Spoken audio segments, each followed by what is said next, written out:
सूरदास से संबंधित असंगत कथन का चयन कीजिए। सूरदास से संबंधित, किससे संबंधित?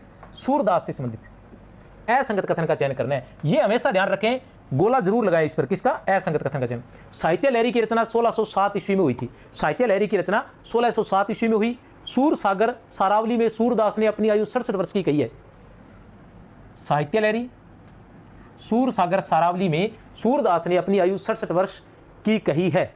साहित्य लहरी के अंत में एक पद है जिसमें सूर अपनी वंश परंपरा बताते हैं। सूर सागर में भागवत के द्वादश स्कंद की कथा ली गई है। भागवत के द्वादश स्कंद की कथा ली गई है। आपने उत्तर बताना है, तो उत्तर कौन सा है? उत्तर है द। उत्तर क्या है? द है। द कैसे है? क्योंकि सूर सागर में भागवत के द्वादश स्कंद की कथा नहीं ली गई है, भागवत के दशम स्कंद की कथा ली गई है। सूर सागर में भागवत के दशम स्कंद की कथा ली गई है। और वैसे जो सूर सागर है ये भागवत के आधार पर